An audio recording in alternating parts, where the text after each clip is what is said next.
Francis Bacon reached international fame and art historical acclaim for his haunting way of depicting the human figure. However, to date, very little is known about where his iconography actually came from and what his working process looked like. The artist himself kept his methods away from the public and instead promoted the idea that his paintings emerged by chance. About painting 1946, he said, quote, "Well, one of the pictures I did in 1946, the one like a butcher's shop, came to me as an accident." End quote.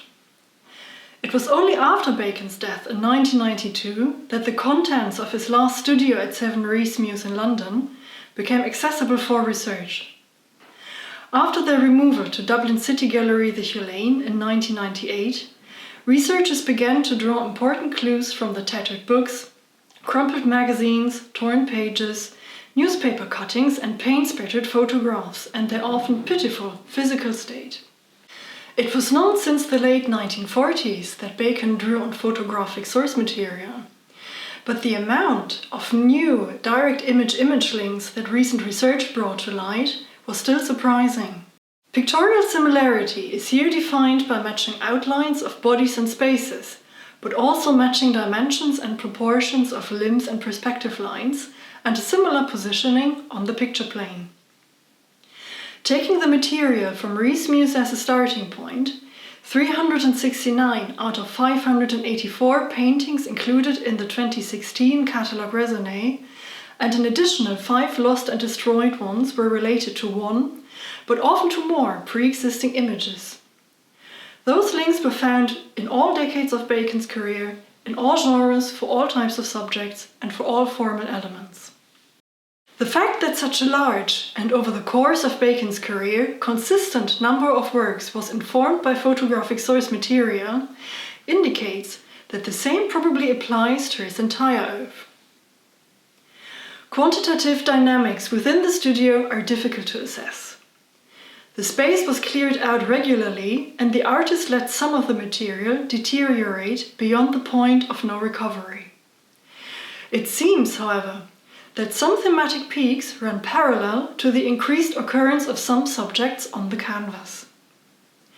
Bacon chose bullfighting 5 times as the main subject between 1967 and 1991, and 3 times in 1969. The surviving books on this topic were published between 1958 and 1976, and 5 out of 12 in 1967. In addition to that, material with a biographical and personal significance for Bacon formed in the isolation of the studio a private simulacrum of the external world.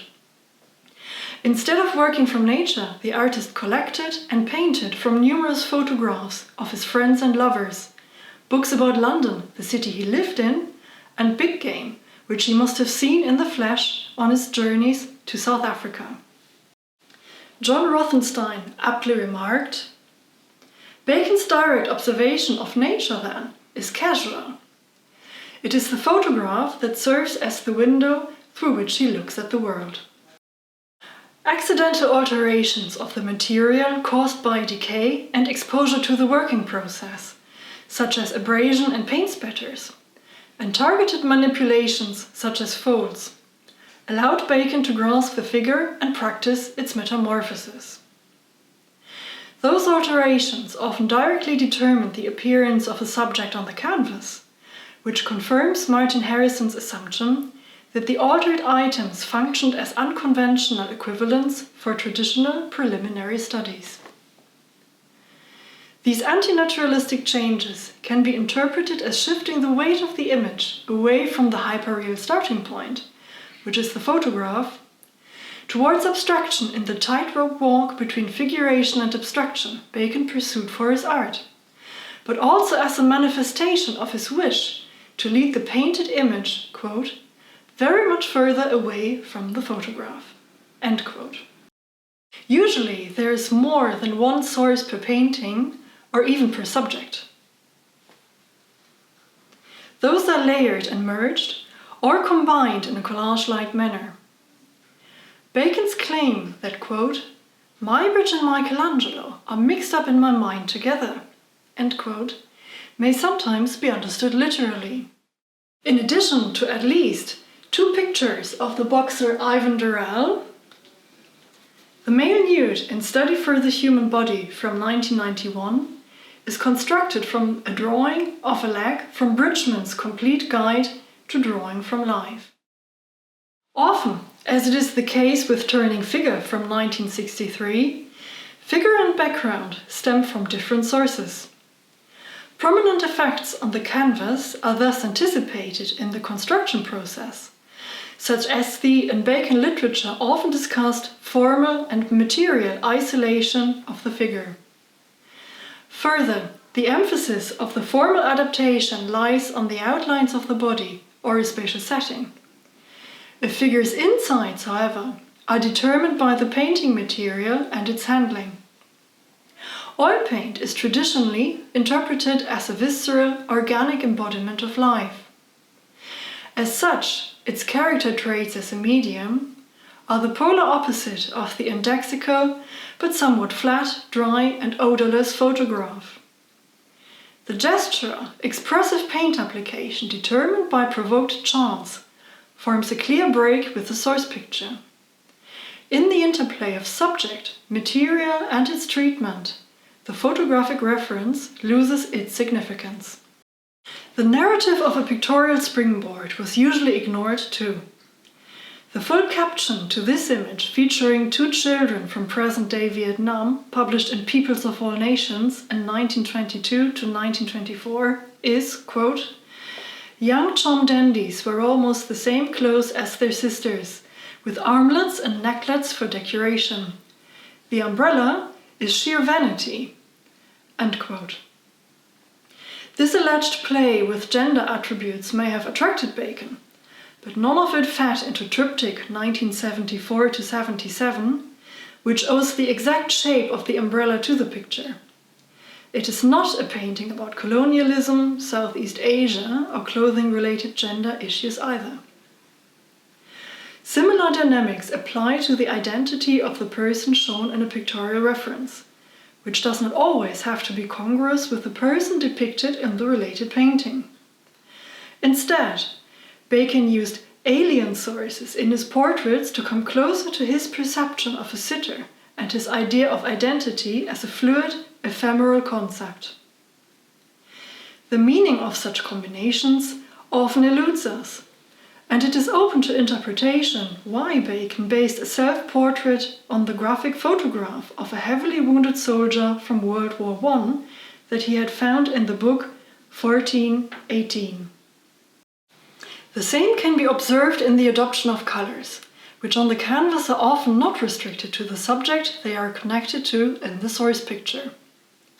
The green-blue of the curtain Bacon lifted from a color photographic reproduction showing King Hussein of Jordan spreads in Portrait of George Dyer and Lucian Freud from 1967 to all formal elements, including the cat in the foreground.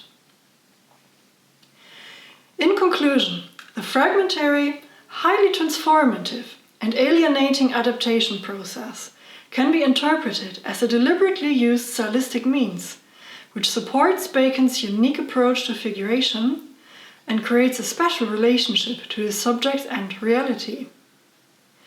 Bacon drew on major trajectories of 20th century art, as many artists did, which is the interplay and conflict, respectively, between figurative painting, photography, materiality, and abstraction. Bacon's quality is thus less based on what he did, but how he did it, and with what skill and finesse he was able to absorb these themes and truly make them his own. The photographic source must hereby be seen as an omnipresent starting point, which is, however, only loosely referenced on the canvas. It delivers formal points of departure, hubs and cross-sections of the artist's creativity, but it does not deliver the key to the ultimate truth about a painting or its real meaning, and must not be misinterpreted as such. Instead, I would like to suggest that the photographic depiction of reality, which is not Bacon's, but similar to his, is a welcome tool to avoid the detested notion of illustration, understood as depicting his own experience, while still being able to access an interface with his reality. I would like to conclude with a quote which, in my opinion, makes palpable Bacon's path from pictorial springboard to painted iconography. In one of his letters, Van Gogh speaks of the need to make changes in reality, which become lies that are truer than the literal truth. This is the only possible way the painter can bring back the intensity of the reality which he's trying to capture. I believe that reality in art is something profoundly artificial and that it has to be recreated. Otherwise, it will be just an illustration of something, which will be very second-hand. My book, Francis Bacon, In the Mirror of Photography, Collecting, Preparatory Practice and Painting, is published by Gruyter in May 2022.